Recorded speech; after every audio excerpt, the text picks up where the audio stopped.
దావీదు కీర్తన 110 మొదటి వచనం ఒక్కసారి చదువుదాం. 110 మొదటి వచనం. ప్రభువా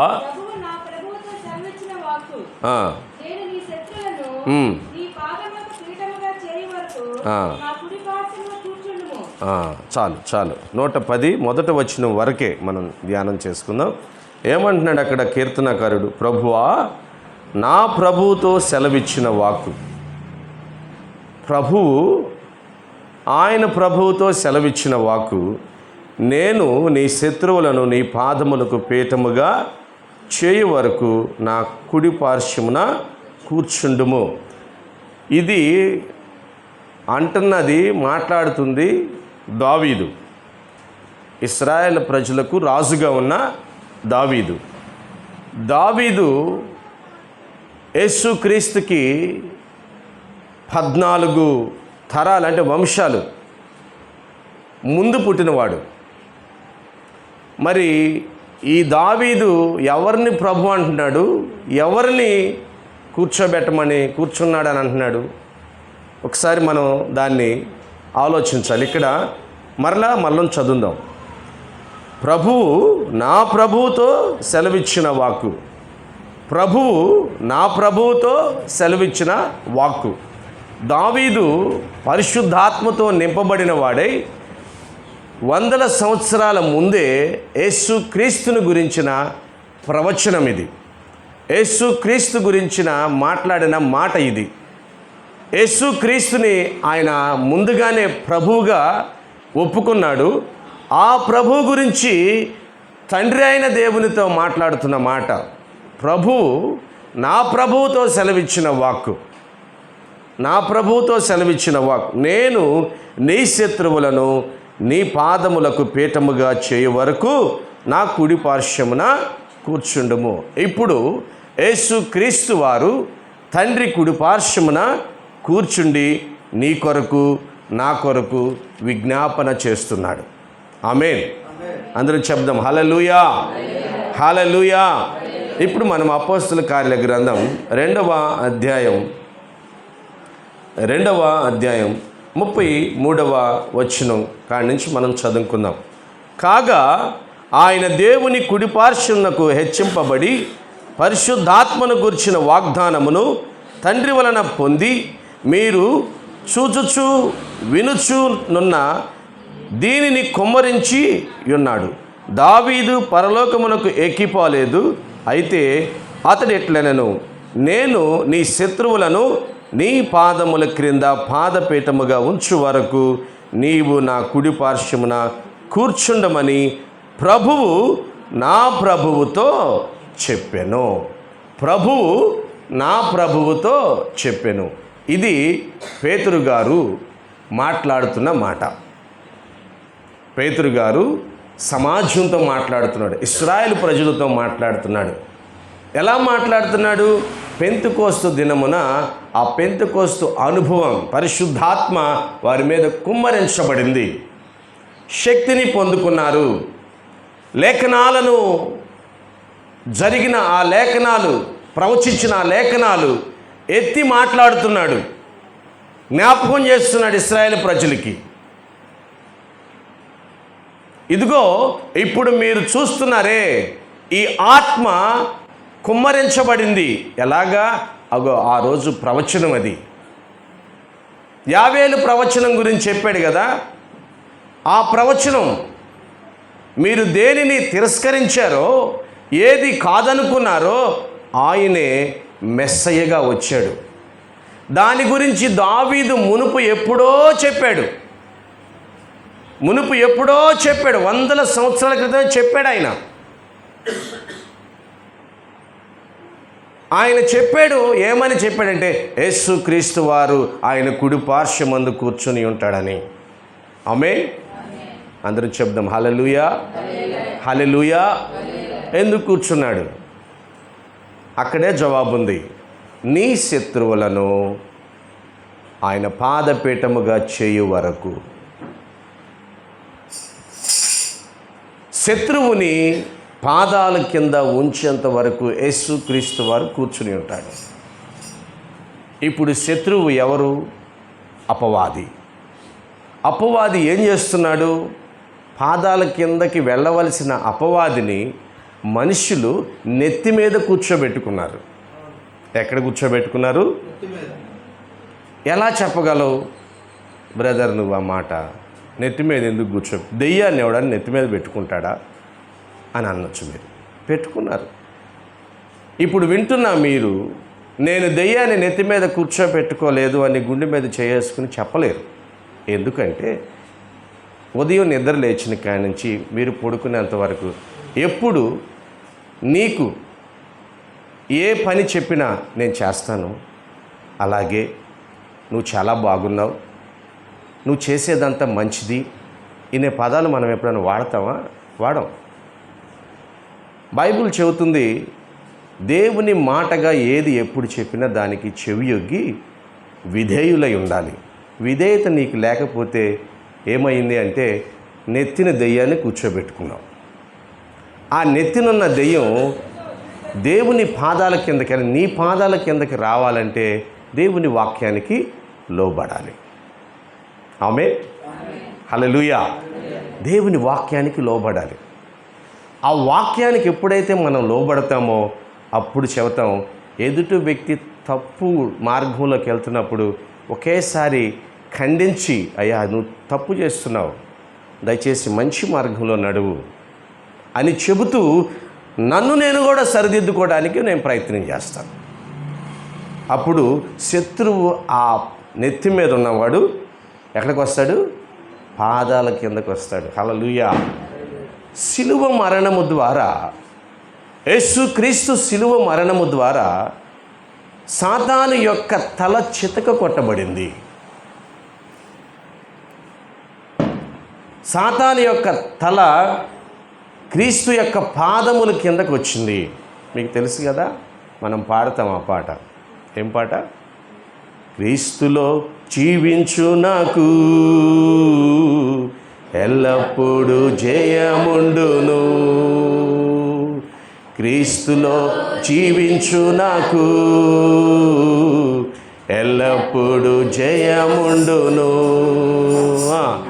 జయముంది జయముంది జయముంది మనకు, జయముంది జయముంది జయముంది జయముంది జయముంది మనకు, జయముంది జయముంది జయముంది క్రీస్తులో జీవించు నాకు ఎల్లప్పుడూ జయముందును. మొదటి వచనం,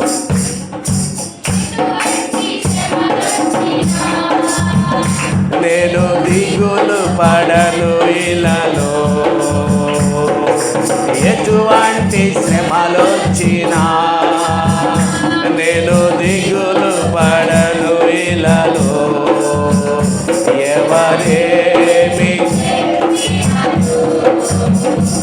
ఎవరేమి చెప్పినను నేను సోలిపోనెప్పుడు, నేను సోలిపోనెప్పుడు, క్రీస్తులో జీవించు నాకు ఎల్లప్పుడూ. ఆమేన్, హల్లెలూయా, హల్లెలూయా.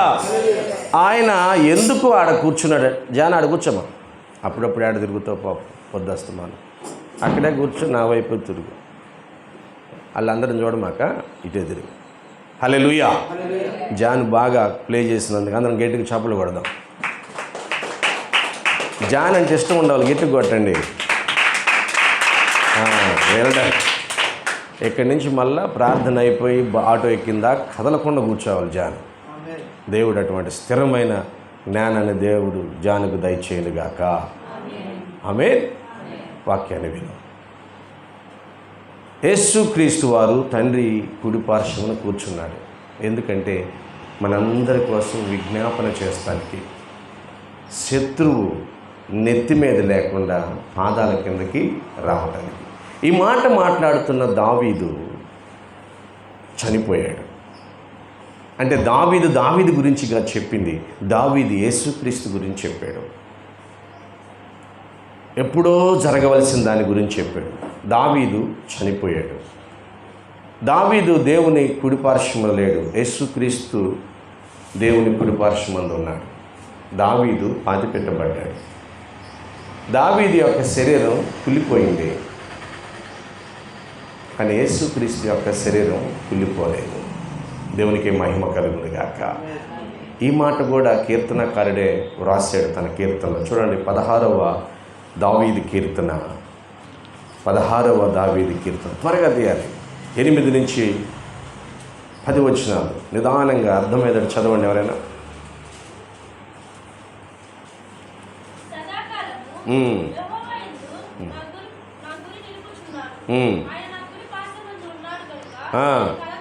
నేను కదల్చబడను.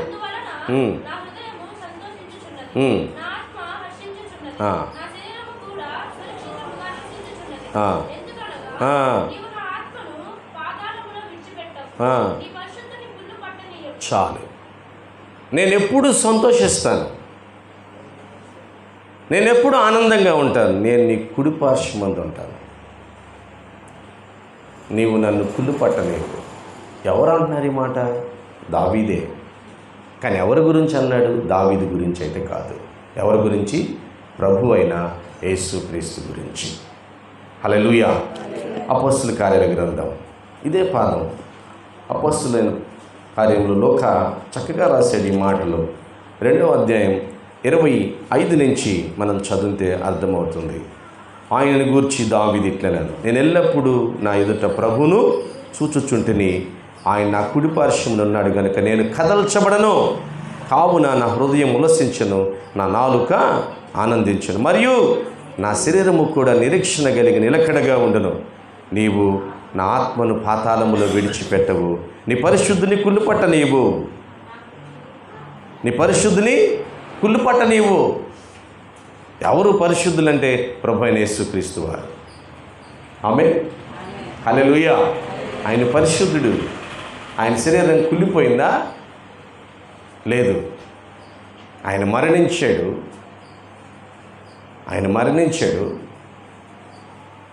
ఆయన్ని వేరే వాళ్ళ సమాధిలో ఉంచారు. ఎవరి సమాధిలో తెలుసా మీకు?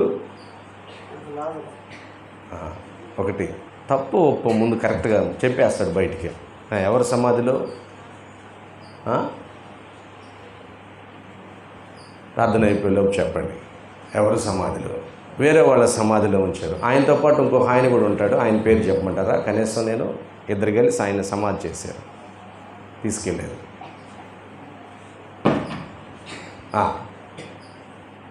ప్రశ్న మీరు ఆలోచించాలి బాగా. వేరే వాళ్ళ సమాధిలో, వేరే వాళ్ళ కోసం సిద్ధపరచుకున్న సమాధిలో యేసుక్రీస్తుని ఉంచారు. ఆయన 3వ దినం మృత్యుంజయుడిగా లేచాడు. ఆయన శరీరం ఇక్కడ ఉందా? లేదు. ఆయన శరీరం లేదు. ఆయన శరీరము పురుగులు పట్ల, ఆయన శరీరము వాసన రాలా. ఆయన శరీరము మహిమతో లేచింది. దేవునికి మహిమ కలుగును గాక. మొట్టమొదటి ప్రారంభం, పునరుద్ధాన ప్రారంభముగా ఆయనే పైకి లేచాడు. ఆ తర్వాత మనందరం లేస్తాం. దేవునికి మహిమ కలుగును గాక. కానీ ఆయనైతే కుళ్ళు పట్టలేదు. ఆయన పరిశుద్ధుడు. ఆయన శరీరం ఎప్పుడు ఆనందంగా ఉంది. ఆయన ఎప్పుడు ఉల్లాసంగా ఉన్నాడు. ఆయన మహిమతో తండ్రి దగ్గరికి వెళ్ళాడు. మహిమతోనే ఆయన కుడిపార్శ్వమున కూర్చున్నాడు. ఎందుకు కూర్చున్నాడంటే మన శత్రువుని మన పాదాల కింద పాదపీఠముగా ఉంచేంత వరకు. ఆమేన్. పాదపీఠము అంటే చిన్న పీట లాంటిది కదా. చైర్ మీద కూర్చున్నప్పుడు కాళ్ళు మరీ కింద ఆనకుండా కొద్ది ఘనతగా ఉంటానికి కింద కాళ్ళ కింద కూడా ఒక పీట వేస్తారు, చిన్న పీట. మీరు ఎప్పుడైనా వేసుకున్నారా లేదు? ఆ పీటలాగా ఈ లోకంలో ఉన్న సాతానుగాడు నీ కాళ్ళ కిందకి రావాలి. ఆమేన్. ఎలా వస్తాడు? రావాలని క్రీస్తు యేసు ఇప్పటికీ నీ కోసం, నా కోసం, నీకు బలం, నాకు బలం రావాలని విజ్ఞాపన చేస్తున్నాడు. దాని కొరకే పరిశుద్ధాత్మను మనందరికీ విడుదల చేశాడు ఆయన. ఆమేన్. దానికోసమే అందరి మీద పరిశుద్ధాత్మనిచ్చాడు. యేసుక్రీస్తును నమ్మిన ప్రతి ఒక్కరికి పరిశుద్ధాత్మ వరం అనుగ్రహించబడింది. ఈ మాటలు పేతురు గారు చెబుతూ ఉన్నాడండి. ఈ మాటలు ఎత్తి పేతురు గారు చెబుతున్నాడు. ఇదిగో యావేలు ప్రవచించిన ప్రవచనం నెరవేర్పు జరుగుతుంది. మనుషులందరి మీద నా ఆత్మను కుమ్మరించేదు, నీ కుమారులు కుమార్తెలు ప్రవచించెదరు, నీ యవ్వనస్తులు దర్శనమును కలుగును, మీ వృద్ధులు కలలగందురు. ఇది నెరవేరుతుంది. మీరేదో ఆశ్చర్యంగా అనుకోవాల్సిన అవసరం లేదు.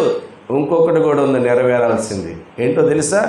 చూడండి ఇక్కడ, పైన ఆకాశమందు మహత్కార్యములు, కింద భూమి మీద సూచక్రియలను, రక్తమును, అగ్నిని, పొగ, ఆవిరిని కలుగు చేయను. ప్రభువు ప్రత్యక్షమగు ఆ మహాదినము రాకముందు సూర్యుడు చీకటిగాను చంద్రుడు రక్తముగాను మారుదురు. ఇవి జరగాలి ఇంకా. హల్లెలూయా. నిన్నటి దినం మార్కు సువార్తను చదివిన వాళ్ళకే అర్థమైద్ది. మన రెగ్యులర్ క్యాలెండర్ రీడింగ్లో దేవుని మహాదినం ఎలా ఉంటుందో నిన్నటి దినం చదివిన వాళ్ళకి తెలుస్తుంది. 13వ అధ్యాయంలో ఉంది మార్కు సువార్త. అది ఎలా ఉంటుంది? ఒక యజమాని అంట ఇంట్లో పని వాళ్ళందరిని పిలిచి వాళ్ళ పని వాళ్ళకి అప్పచెప్పి నేను ఊరెళ్ళి వస్తానురా అని చెప్పి వెళ్ళిపోతాడంట. వెళ్ళిపోయిన తర్వాత వీళ్ళందరూ వాళ్ళ పనులు చేసేసుకుని ఎప్పుడు వస్తాడో మా యజమాని అని ఎదురు చూస్తున్నారు. ఎప్పుడు వస్తాడో? సాయంత్రం 5 గంటలకు వస్తాడో, 8 గంటలకు వస్తాడో, 10 గంటలకు వస్తాడో, మధ్యరాత్రి వస్తాడో, తెల్లవారుగారులు వస్తాడు.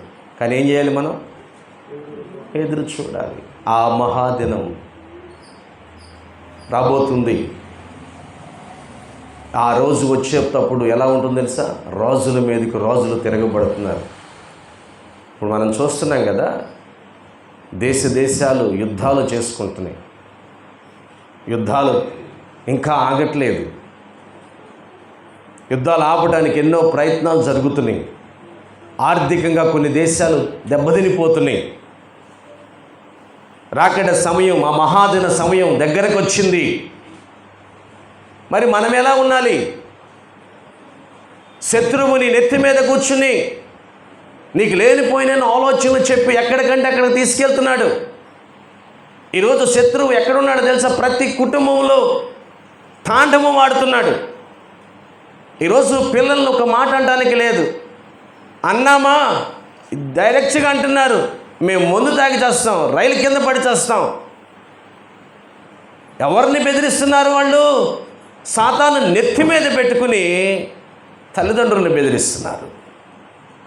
అర్ధాంతరంగా నరకానికి పోతారు. దేవుడు అందరినీ ఆయన దగ్గరికి తీసుకెళ్ళాలని ఆయన పరలోకాన్ని విడిచి వచ్చిన దేవుడు ఆయన. హల్లెలూయా. అందరూ చెప్దాం హల్లెలూయా. కదిలించటానికి లేదు. పిల్ల ఐ లవ్ యూ చెప్పలేదని ఉరేసుకుని చచ్చిపోతున్నారంట. పిల్లోడు నా వైపు చూడట్లేదని ఉరేసుకుని వస్తున్నారంట. దెయ్యాన్ని నెత్తి మీద పెట్టుకుని తిరుగుతున్నాడు. యేసుక్రీస్తు ఆ దెయ్యం పాదాల కిందకి రావాలని తండ్రి దగ్గర నీ కోసం నా కోసం విజ్ఞాపన చేస్తున్నాడు. ఆమేన్. హల్లెలూయా. పాదాల కిందకి రావాలి.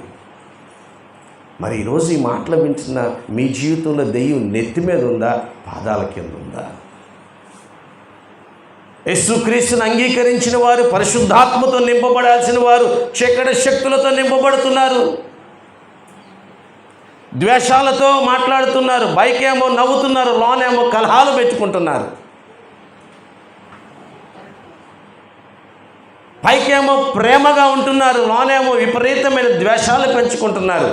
అంటే ఎవరిని నెత్తి మీద పెట్టుకున్నారు? దెయ్యాన్ని నెత్తి మీద పెట్టుకుంటున్నారు. వాక్యం ఇచ్చిన ప్రియ దేవుని బిడ్డ, మనందరము పరిశుద్ధాత్మ పూర్ణులుగా ఉండాలి. నమ్మిన వారు చెప్పండి హల్లెలూయా. పరిశుద్ధాత్మ పూర్ణులుగా, ఆత్మపూర్ణులై ఉండండి. ఒక చిన్న విషయం చెప్పమంటారా? మీరు ఒక బండిలో వెళ్తున్నారు. మీ బండిలో మీకు క్షేమమని ఆనందాన్ని మీరు క్షేమంగా ఉంటే సంతోషించాలని మీ తల్లిలో మీ తండ్రిలో వస్తున్నాడు. కానీ మీరు మధ్య మధ్యలో బండి ఆపి విచిత్రమైన చిలిపి శాస్త్రాలన్నీ చేస్తున్నారు, ప్రాణాపాయమైన కార్యాలన్నీ చేస్తున్నారు. మీతో పాటు ప్రయాణం చేస్తున్న మీ తండ్రి ఆనందిస్తారా? మీతో పాటు ఏం పేటరు ఆనందిస్తారా? ఏడుస్తున్నారు. ఏమనంటే మళ్ళీ ఏమైపోతారో వీళ్ళు, బాధపడతారేమో అని చెప్పి వాళ్ళు బండిలో కూర్చుని మూలుగుతూ దుఃఖపడుతూ ఉన్నారు. మళ్ళీ మీరు రాగానే ఆ ముఖం అంతా తుడుచుకుని, అమ్మ చేయమాకండి అమ్మా, అలా చేయకూడదమ్మా, కాలు ఇరిగితే గబక్కన, చెయ్యి ఇరిగితే గబాలను అటు దూకుతావేందమ్మా అని అంటున్నారు లోనండి. దేనికోసం చెప్పాను తెలిసి ఈ మాట? పరిశుద్ధాత్ముడు క్రీస్తు నెరిగిన నీలో ఉండి ఆ విధంగా దుఃఖపడుతున్నాడు. నువ్వేమో ఆ పరిశుద్ధాత్మను లోనబెట్టుకుని వెళ్ళకూడని ప్రదేశాలన్నిటికీ వెళ్తున్నావు, అనకూడని మాటలన్నీ అంటున్నావు, వినకూడనివన్నీ వింటున్నావు, అవిధేయత చూపిస్తున్నావు, బాధ్యత లేనివాడిగా ఉంటున్నావు. పరిశుద్ధాత్ముడు మనలో ఉండి ఏం చేస్తాడంట? దుఃఖపడుతున్నాడంట. ఈ విషయాలన్నీ చెబుతున్నాడు పేతురు గారు. అయ్యా, మీరు ఎవరిని కాదనుకున్నారో ఆయననే తండ్రి అయిన దేవుడు మెస్సయ్యగా పంపించాడు. ఆమేన్, హల్లెలూయా. ఆ మెస్సయ్యని మీరేం చేశారో తెలుసా? సిలువ వేశారు.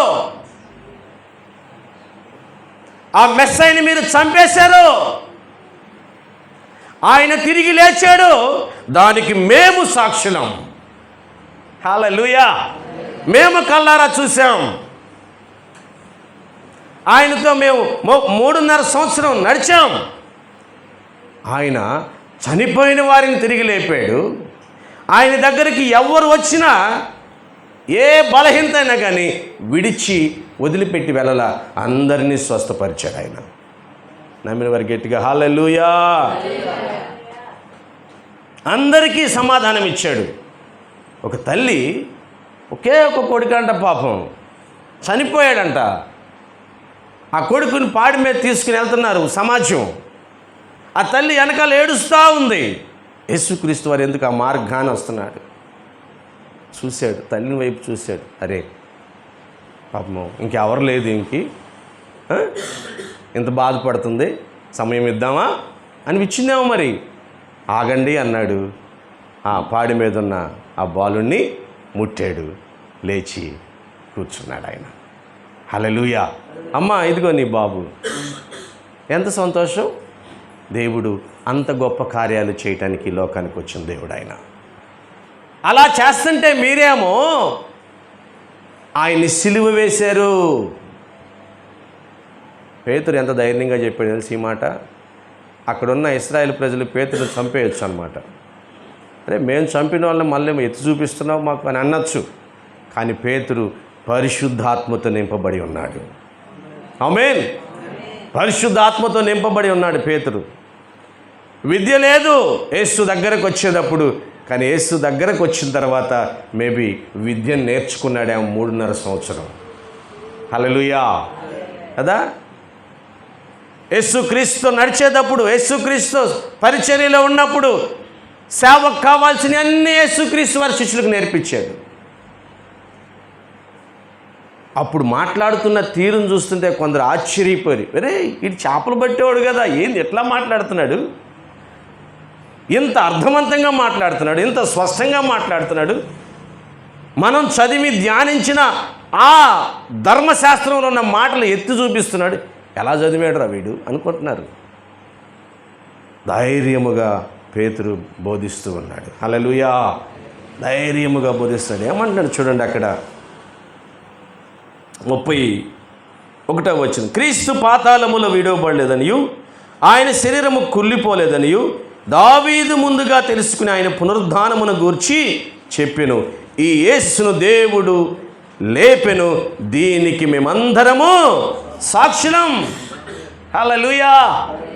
ఈ యేసును దేవుడు లేపాడు, ఎందుకంటే ఆయనను మరణము బంధించలేదు గనుక, మరణపు ముళ్ళును విరిచడానికి వచ్చిన దేవుడు గనుక ఆయన లేపాడు. ఆయన దానికి ఎవరో తెలుసా? మేమే సాక్షులం. మేమే. మాతో ఉన్నాడు ఆయన, మాకు కనబడ్డాడు, మాతో మాట్లాడాడు. మేము భయపడి పారిపోయి ఒక గదిలో దాక్కున్నాం. వీళ్ళందరూ వచ్చి మమ్మల్ని చంపుతారేమోనని. ఆ గదిలో తలుపులు వేస్తుంటే తలుపులు వేయబడిన గదిలోకి ఆయన మామూలుగా వచ్చాడు. హల్లెలూయా. భయపడమాకండి, సమాధానంగా ఉండండి అన్నాడు. హల్లెలూయా. మా మీదకి శక్తిని విడుదల చేశాడు. మేము భయాన్ని పోగొట్టుకుని బయటికి రాగలిగాం. ఆయనకి మేము సాక్షులం. వాక్యం వింటున్న ప్రియ దేవుని బిడ్డ, మరి క్రీస్తుని అంగీకరించిన నీవు దేనికి సాక్షిగా ఉన్నావు? ఈరోజు నా జీవితంలో చేసిన గొప్ప కార్యం సాక్ష్యం చెబుతున్నావా? మర్చిపోయాం. మొదట్లో చెప్పాం. ఇప్పుడు చెప్పట్లా. ఇప్పుడు వెళ్ళిన కాడి నుంచి ఏమక్క ఏంది మొన్న తీసుకున్న కుక్కర్ బాగానే పని చేస్తుందా? ఈ మాటలు ఎక్కువైనాయి. ఆ మాటల వల్ల మోకాళ్ళ దగ్గర ఉండాల్సిన సంకలోకి వచ్చాడు, సంకలో ఉండాల్సిన భుజాల మీదకి వచ్చాడు, భుజాల మీద నెత్తి మీదకి వచ్చి కూర్చున్నాడు. ఎవడాడు?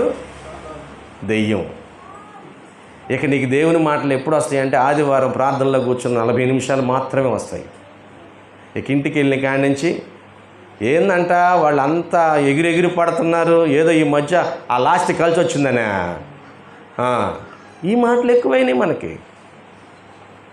ఈ మాటలు సాక్ష్యమేది?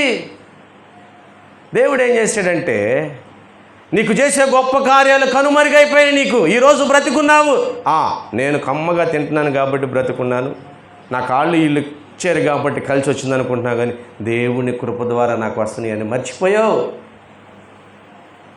ఈ 18వ తారీఖు నేను సజీవుడిగా యేసు సన్నిధిలో ఉండగలిగాను అంటే ఆయన ఇచ్చిన కృపను కదా. నేను బండి మీద వెళ్ళి మళ్ళీ తిరిగి నా భార్య దగ్గరికి వచ్చేసానే. హల్లెలూయా. నా బిడ్డలు స్కూల్కి వెళ్ళి మరలా తిరిగి మా ఇంటికి వస్తున్నారే. ఇదంతా ఎవరు? మేము భద్రంగా చూస్తున్నామని అనుకుంటున్నారు. ఇక మనం సాక్ష్యం లేదు. వాళ్ళు సాక్షులై ఉన్నారు దేవునికి. ఆమేన్. హల్లెలూయా. హల్లెలూయా. 36వ వచనం, మీరు సిలువ వేసిన ఈ యేసునే దేవుడు ప్రభువుగాను క్రీస్తుగాను నియమించెను. ఇది ఇశ్రాయేలు వంశమంతయు రూఢిగా తెలుసుకొనవలని నేను చెప్పాను. మీరు పాడు చేశారు, మీరు ఇబ్బంది పెట్టారు, చంపేశారే, మీకు తెలియలేదు పాపం. ఆ యేసునే దేవుడు ఏం చేశాడు? ప్రభువుగా నియమించాడు. గట్టిగా చప్పలు కొడదాం. హల్లెలూయా. తీసేసిన రాయి తలకు మూలరాయి అయింది. పనికి మాలిందనుకున్నావు, పనికొచ్చేటట్టు చేశాడు దేవుడు. ఇది ఎందుకులే అనుకున్నావు, ఇదే ఉపయోగం అయింది. ఈరోజు మీరు వద్దనుకున్నారే, అదే మెస్సయ్యగా దేవుడు పంపించాడు. ఆయనే ప్రభువు. అదే మీకు మేము ప్రకటిస్తున్నాం. ఆమేన్. హల్లెలూయా. ఆ ప్రభు ఎంత తగ్గించుకుని వచ్చాడు మన కోసం. ఈరోజు క్రీస్తుని అంగీకరించిన ప్రియ దేవుని బిడ్డలారా, తగ్గింపు అంటే చాలా ఇబ్బంది అయిపోతుంది మనకి. మెడలు వంగట్లా. ఒక్క మాట అంటే 10 మాటలు అంటానికి సిద్ధమైపోయాం. మళ్ళీ ఈ వాక్యం తెలుసు మనకి. ఏ వాక్యం తెలుసా? ఈ మధ్య మరి గుర్తుందో లేదు. తను తాను తగ్గించుకునేవాడు. నిజమేనా?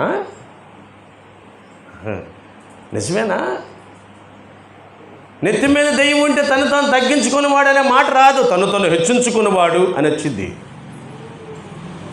చెప్పండి, పలకండి, నోరు ఉన్న వాళ్ళందరూ ఈ మాట. తను తాను తగ్గించుకునేవాడు హెచ్చింపబడును. నన్ను నేను ఎదుటి వాని దగ్గర తగ్గించుకుంటే ఎప్పుడు దేవుడు నన్ను హెచ్చిస్తాడు. బైబిల్ చెబుతుంది, నీ ఎదుటివాడు నీకంటే గొప్పవాడుగా ఎంచు. నీ ఎదుటివాడు నీ అంతటే ఉన్నతమైన వాడిగా ఎంచు. యేసుక్రీస్తు ఎందుకు తగ్గించుకుని వచ్చాడంటే నీకు నేర్పించడానికి. పిలుపులు రాసిన పత్రిక అనుకుంటా, యేసుక్రీస్తు ఎలా వచ్చాడనేది చక్కగా వ్రాయబడి ఉంటుంది. ఫిలిప్పి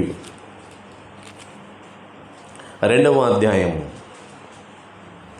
7వ వచనం నుంచి, మనుష్యుల పోలికగా పుట్టి దాసుని స్వరూపం ధరించుకుని తన్ను తాను రిక్తునిగా చేసుకున్నాడు. ఎవరు? ప్రభువైన యేసుక్రీస్తు.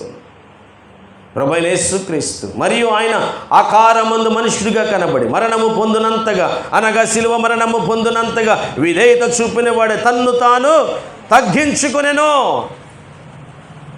అందుచేత పరలోకమందున్న వారిలో కానీ, భూమి మీద ఉన్న వారిలో కానీ, భూమి క్రింద ఉన్న వారిలో కానీ ప్రతి వాని మోకాలు యేసు నామములో వంగునట్లను, ప్రతి వాని నాలుక తండ్రి అయిన దేవుని మహిమార్థమై యేసుక్రీస్తు ప్రభువని ఒప్పుకొనినట్లను దేవుడు ఆయనను అధికముగా హెచ్చించి ప్రతి నామమునకు పై నామముగా ఆయనను అనుగ్రహించెను. హల్లెలూయా.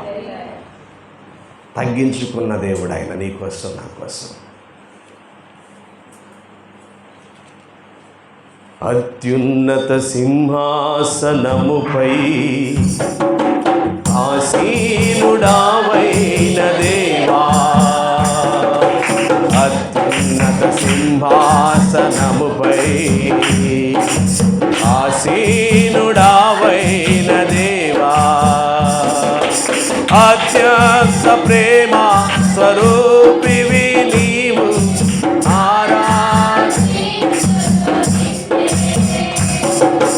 అత్యంత ప్రేమ స్వరూపివి నీవే, ఆరాధింతును నిన్నే. పడదాం. హల్లెలూయా.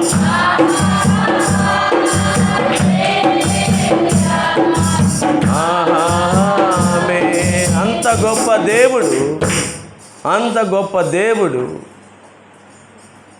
నిన్ను రక్షించటానికి, నిన్ను బాగు చేయటానికి, నిన్ను ఆయనతో నిరంతరం ఉంచుకోవడానికి దిగి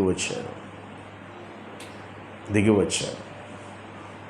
ఒక గొప్ప ఉన్నతమైన వాడు, నిత్యము దేవదూతలతో పరిశుద్ధుడు పరిశుద్ధుడని పగుడబడుతున్న దేవుడు.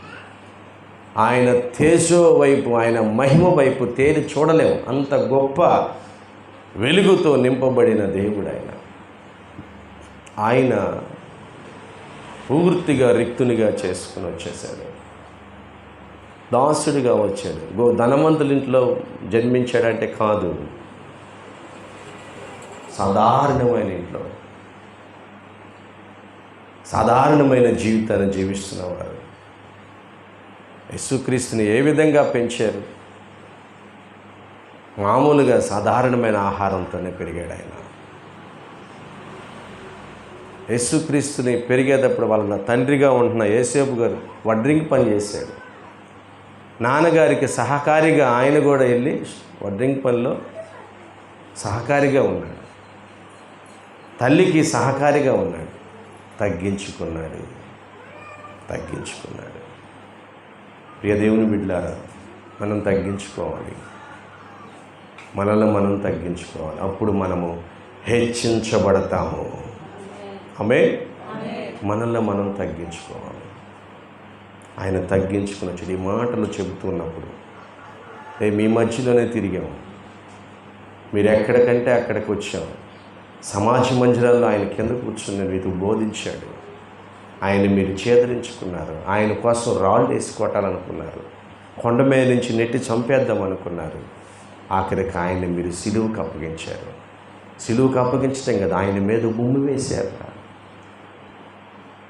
ఆ శాపము పాపం అనే మ్రోణని ఆయన్ని భుజాన్ని మీద వేసి లాక్కీలతో చేశారు. లాక్కీలతుంటే వదిలేశారా? కొరడాలు పెట్టి కొట్టారు. తర్వాత ముళ్ళ కిరీటం వేసి వెనక నుంచి ముసుకేసి గుద్ది, ఎవడరా నిన్ను గుర్తుపట్టు అన్నారు. ఎంత హీనంగా చూశారో తెలుసా మీరు? ఆయనకి చేతగాక తగ్గించుకున్నాడు మిమ్మల్ని అందరినీ హెచ్చించడానికి. హల్లెలూయా. మనల్ని అందరినీ బాగు చేయడానికి తగ్గించుకున్నాడు. ఈ మాటలు పేతురు చెబుతూ ఉన్నప్పుడు వారు ఆ మాట విని హృదయము నొచ్చుకుని గుచ్చబడ్డది. పొలుగుతో పొడిచినట్లు అనిపించింది గుండెల్లో. ఆ వాక్యం, ఆ మాట గుచ్చబడి ఏమంటారు? సహోదరులారా, మేమేమి ఇచ్చేద్దామని పేతురును కడమపోస్తున్న అడగగా ఏం చేయాలి మరి? తప్పు చేసాం, ఏం చేయాలి? దేవుని బిడ్డలారా, ఈ మాటలు వింటున్నప్పుడు నిజమే కదా, మేము తప్పు చేస్తున్నాం, యేసుని అంగీకరించి కూడా తప్పు చేస్తున్నాం. యేసుని అంగీకరించక ఇదిగో భయంకరమైన మహాదినం ఉందని తెలిసి కూడా ఇంకా అంగీకరించలేక తప్పు చేస్తున్నాం అని మీ హృదయాలు గుచ్చుపడుతున్నాయా? ఈరోజు హృదయాలు గుచ్చుపడితే ఎంత బాగుంటుంది.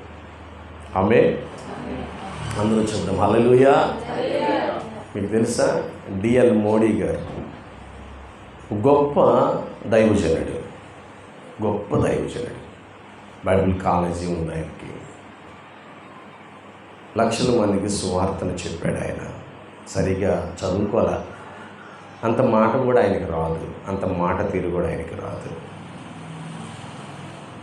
ఆయన ఒకరోజు బహిరంగ సువార్తకి వీధిలో సువార్త చేయడానికి వెళ్ళాడు.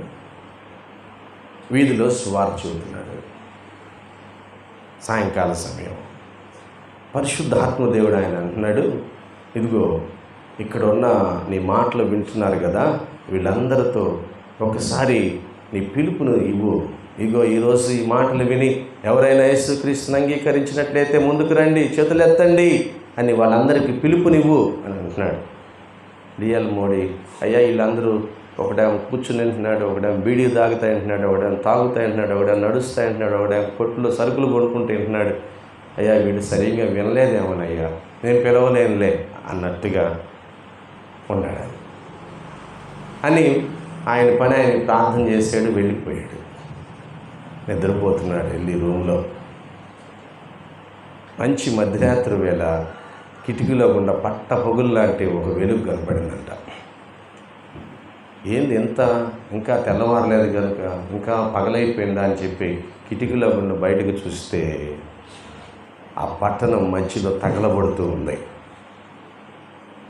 ఏమైపోయింది ఇది, ఎక్కడ తగలబడుతుందని చెప్పి వెతుక్కుంటా వెళితే ఎక్కడైతే ఈయన సువార్త చెప్పాడో అక్కడే తగలబడుతూ ఉంది. ఆ మంటల్లో అప్పటికే ఇంచుమించు 40 మంది చచ్చిపోయారు. ఒకసారి ఆలోచించు, ఆ 40 మందిలో కొందరైనా నువ్వు పిలిస్తే ఒకవేళ యేసుని నమ్ముతున్నామా అని అంటే ఈరోజు వాళ్ళు నరకానికి వెళ్లకుండా అయ్యేవాడు కదా. వెంటనే పశ్చాత్తాపం వచ్చింది. అయ్యా నీ మాటకు లోపడ్డా, నేను నువ్వు ప్రేరేపిస్తుంటే లెక్క చేయకుండా ఆ మాట చెప్పకుండా వెళ్ళిపోయినయ్యా. ఇది వీళ్ళందరూ నరకానికి వెళ్తారు, నేను కూడా కారకుండా అయ్యా అని బాధపడతాను. దేవుని బిడ్డ, ఇదిగో ఈ మాటలు వింటే కూడా నీ హృదయం నొచ్చుకోలేదంటే రేపు నువ్వు ఎక్కడుంటావో నాకు తెలియదు. సాయంత్రం నీ జీవితం ఏందో నాకు తెలియదు, నేనేమైపోతానో నాకు తెలియదు. మన జీవితం ఎలాంటిది తెలుసా? నీటి మీద ఉడగలాంటిది. ఎప్పుడు టప్పును పేలిపోయిందో తెలియదు. ఇప్పుడు ధనిక భేద లేదు, వయస్సు లేదు, ఆరోగ్యం లేదు. చాలామంది పొద్దున్న లేచిన కాడి నుంచి కొలతలు వేసుకుని తింటున్నారు, వాళ్ళు కూడా పోతున్నారు. పొద్దున్న లేచిన కాడి నుంచి ప్రోటీన్ ఫుడ్ తింటున్నారు, వాళ్ళు చనిపోతారు. ఎవరికీ గ్యారెంటీ లేదు. ఇదిగో ఇక్కడ ఈ మాటలు వింటున్న ఇశ్రాయేలు ప్రజల హృదయం అంట పొడవబడిందంట. ఆమేన్, హల్లెలూయా. ప్రతి ఆదివారం దేవుని వాక్యం వింటున్నప్పుడు మన హృదయం గుచ్చబడాలి. హృదయానికి ఆ వాక్కు, ఆ ఖడ్గము గుచ్చబడాలి. మార్పు చెందాలి, దేవునికి దగ్గర అవ్వాలి. దేవునికి దూరస్తుడు అయితే మారు మనసు పొందాలి. ఆమేన్. వెంకటేశ్వరరావు పేతురుగా పేరు మార్చుకోవటం కాదు మారు మనసు అంటే. సుబ్బారావు ఏలియాగా పేరు మార్చుకోవటం కాదు మారు మనసు అంటే. హృదయం మారాలి. ఆమేన్. హృదయం, నూతన స్వభావం రావాలి. ఒకప్పుడు ఎక్కడికి వెళ్ళినా ఘనతను చూసుకునేవాడివి, ఇప్పుడు నువ్వే పని చేయడానికి వెళ్ళాలి. హల్లెలూయా. నన్ను ఎవరు పట్టించుకోలేదని ఒకప్పుడు అనుకున్నావు, ఇప్పుడు నువ్వే 10 మందిని పట్టించుకోవాలి. అది మార్పు రావాలి. ప్రియ దేవుని బిడ్డలారా, ఆ మారు మనసు కలిగండి అని పేతురు చెబుతున్నాడు. పేతురు అంటున్నాడు, నేను జ్ఞాపకం వచ్చింది, మరి పరిశుద్ధాత్మ దేవుడు చెప్పలేదంటే మళ్ళీ అంటే రవి ఇక్కడ బాగా టైట్గా అంటే కండలు తిరిగిన కుర్రాడు, ఆయన జిమ్ చేస్తాడు. చేతులు బాగా లావుకుంటాయి. ఆయన టీ షర్ట్లు కానీ షర్ట్లు కానీ ఇక్కడ గట్టిగా కనపడాలి, అంతేనా రవి? అనగానే చిరగాలి అవసరమైతే అలా గుడ్డించుకుంటాడు. ఎప్పుడు మారు మనసు పొందక ముందు కాకి సొక్క హ్యాంగర్గా తగిలిస్తాడు, డ్యూటీ చేస్తాడు. హ్యాంగర్ అంటే సైడ్ మిర్రర్కి. మారిన తర్వాత కాకి సొక్క లూజ్ది ఒంటి మీదకి వచ్చింది. ఒక బ్యాటరీ కొట్టి ఆయన అంటున్నాడు, అన్న ఏందన్నా చాలా మారిపోయినట్టున్నావు అని అన్నాడు నా ముందే. ఆ మార్పు కంటిన్యూ చేస్తున్నావా, లేకపోతే భుజం మీద ఉన్నదాన్ని నెత్తి మీద తెచ్చుకున్నావా? ప్రశ్న పరిశుద్ధాత్మదేవుడు నిన్ను ఇప్పుడు అడుగుతున్నాడు ఈరోజు. మొదట్లో చాలామంది భలే మారుతారు. క్రమేణా పాదాల కింద ఉండాల్సిన దెయ్యాన్ని ఏడ తెచ్చుకుని జరుగుతూ మెల్లిమెల్లిగా నెత్తి మీద తెచ్చి పెట్టుకుంటారు. మళ్ళా స్కిన్ టైట్లు వేసుకుంటున్నావా, మళ్ళా కండలు కనపడాలనుకుంటున్నావా? ఇదిగో నీలో నీ తల్లి తండ్రి లాంటి పరిశుద్ధాత్మదేవుడు ఏడుస్తున్నాడు రవి. ఈ మాట మనందరికీ మారు మనసు అంటే అది అని అంటున్నాడు. ఏమంటాడు సార్ చూడండి ఇక్కడ 39 అప్పుడు పాప క్షమాపణ పేతురు, మీరు మారు మనసు పొంది పాప క్షమాపణ నిమిత్తం ప్రతివాడును యేసుక్రీస్తు నామమున బాప్తిస్మం పొందుడు. అప్పుడు మీరు పరిశుద్ధాత్మనే వరము పొందుదురు. ఈ వాగ్దానం మీకు, మీ పిల్లలకు, మీ దూరస్తులందరికీ అనగా ప్రభువైన మన దేవుడు తన యొద్దకు పిలిచిన వారందరికీ చెందునని వారితో చెప్పాను.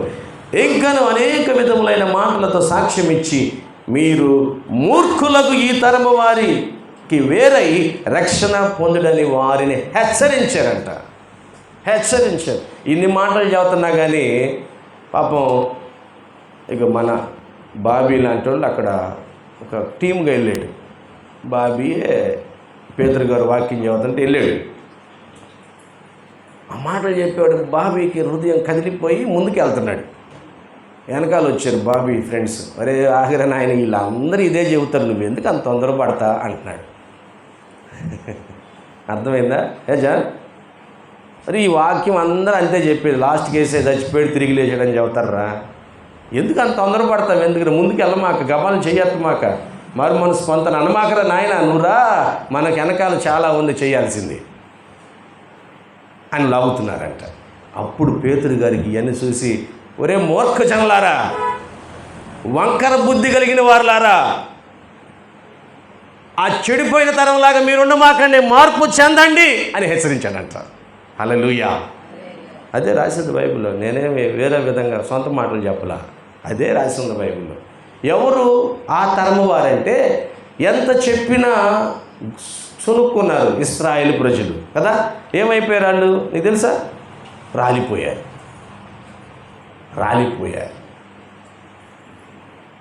నాకు మాంసం లేదని తిట్టుకున్నారు మోషేని. వాళ్ళు ఏమైపోయారు? రాలిపోయారు.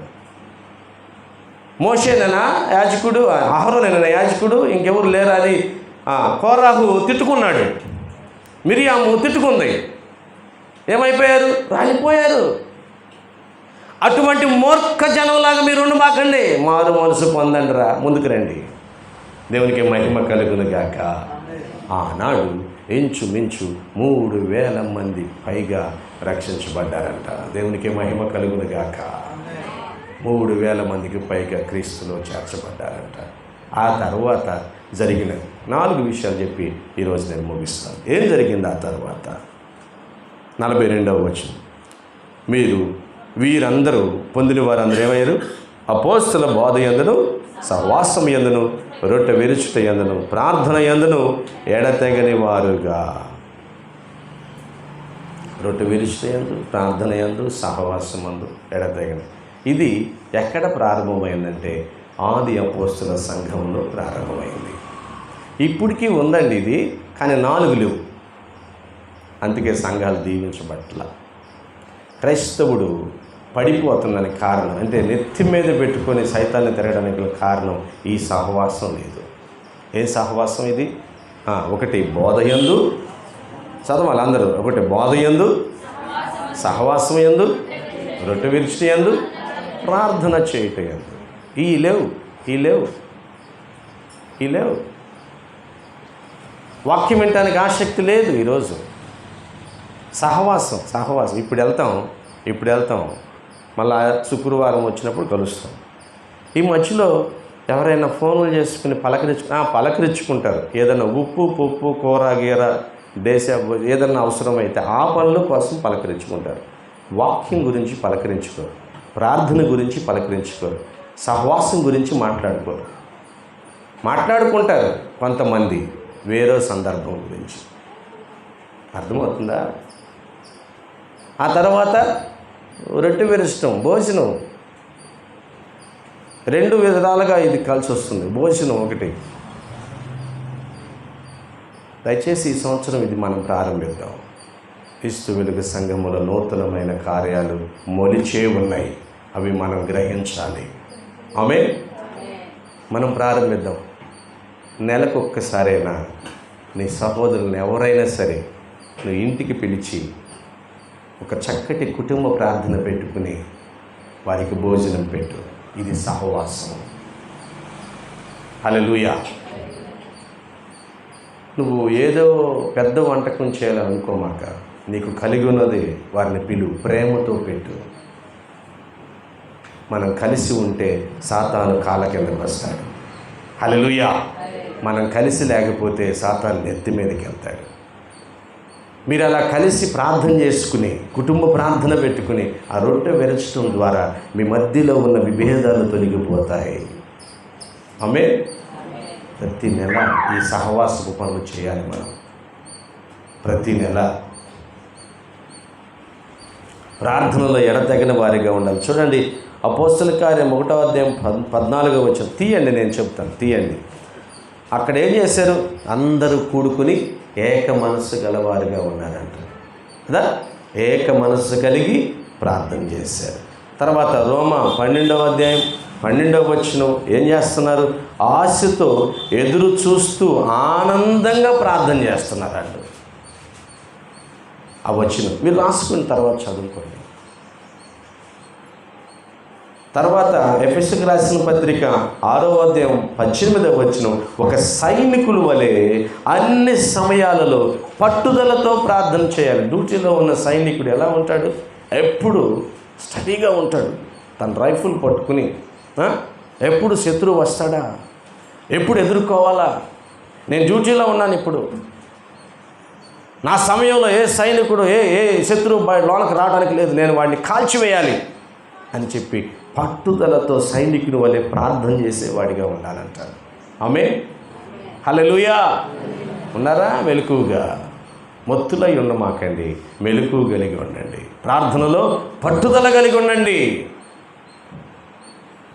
తర్వాత కొలస్సీలు రాసిన పత్రిక 4వ అధ్యాయం 2వ వచనం, మొత్తుగా ఉండక మెలకువతో ఉండండి. నిద్రమొత్తులా మాకండి. ఉదయకాలం లేచి ప్రార్థన చేయండి, రాత్రికాలం ప్రార్థన చేయండి, మొత్తులై ఉండమాకండి. మొత్తు ఎక్కడ తీసుకెళ్ళి దుర్వ్యాపారంలోకి తీసుకెళ్ళింది, నీ జీవితాన్ని పాడు చేసేసింది. చివరి వచనం చదువుకుందాము. హెబ్రీయులకు రాసిన పత్రిక 10వ అధ్యాయం 25వ వచనం ఒకసారి చదువుకుందాం. హెబ్రీ 10:25. కొందరు మానుకొనుచున్నట్టుగా సమాజముగా కూడుట మానక ఒకరినొకడు హెచ్చరించుచు ఆ దినము సమీపించుట మీరు చూచుట కరది మరి ఎక్కువగా లాగా చేయండి. ఇది చేయాలి సహవాసం. ఇది సహవాసం. కూడుకోవటం మానుకోవద్దు దయచేసి. సంఘముగా కూడుకోండి, మీ గృహాలలో కూడా కూడుకోండి, మానుకోవద్దు. ఎందుకంటే ఆ మహాదినం రాబోతుంది, అది ఎప్పుడో తెలియదు, అందరినీ కబలించుకుని పోతుంది. ఆ మహాదినము దేవుడు నీకోసం రాబోతున్నాడు. మనం ఎక్కడికో పోమండి, ఇక్కడే ఉంటాం. కానీ రాజ్యం మారుతుంది, ఇప్పుడున్న ప్రభుత్వాలు మారతాయి, ఒకే ఒక రాజ్యం, యేసుక్రీస్తు రాజ్యం నిలబడుతుంది. ఆమేన్. రక్షించబడిన నీవు ఆ రాజ్యంలో గొప్ప సభ్యుడిగా ఉంటావు. నిత్య రాజ్యం అది. ఆ రాజ్యంలో ఆకలి దప్పులు ఉన్నవు, ఎప్పుడు ఆరాధన.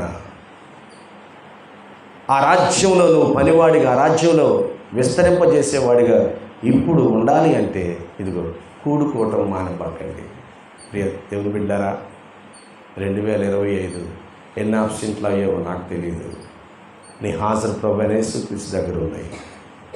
2026లో ఆబ్సెంట్ అవ్వమాక. కూడుకునుట మేలుకే. ఆమేన్. మేలుకే అది. కూడుకోవాలి, తప్పక కూడుకోవాలి. ఎందుకంటే ఒకరినొకరు హెచ్చరించుకోవడానికి, ఒకరినొకరు బుద్ధి చెప్పుకోవడానికి, ఒకరినొకరు ఆనందంగా దేవుని ఆరాధించడానికి. ఆమేన్. ప్రియ దేవుని బిడ్డారా, ఇదిగో ఆ రీతిగా ఆది అపోస్తల సంఘము కూడుకున్న తర్వాత ఏమైంది తెలుసా? వాళ్ళకున్న ఆస్తి వాళ్ళలాగా అనిపించలేదంట. తర్వాత మీరు ఇంటికి వెళ్ళి చదవండి. నాకు ₹1,00,00,000 ఉంది, నాదిలాగా అనిపించలే. ఏం చేశాను తెలుసా? ఆ ₹1,00,00,000 తీసుకొని సంఘంలో ఇచ్చేసాను. లేని వాళ్ళందరికీ మంచిది. అది ఇంటింటా ప్రార్థనలో, చర్చిలో ప్రార్థనలో ప్రతిరోజు కొత్త వారు చేర్చబడతాం. నాకు ఉంది నీకు లేదనే భేదం లేదు. నేను ఆ కులం, నల్లోడు, ఎర్రోడనే భేదం లేదు. అందరూ సమానమే. ఆ గొప్ప ఉద్యమం ఆ రోజు రావడానికి కారణం అపోస్తల బోధ యందును, సహవాసం యందును, రొట్టె విరుచుట యందును, ప్రార్థన యందును ఎడతెగని వారిగా ఉన్నారు. ఉందామా ఆ రీతిగా? ఒకసారి లేచి నిలబడదాం. పరిశుద్ధాత్మ దేవుడు ఆ రీతిగా మనందరికీ ముందుకు తీసుకెళ్ళాలి.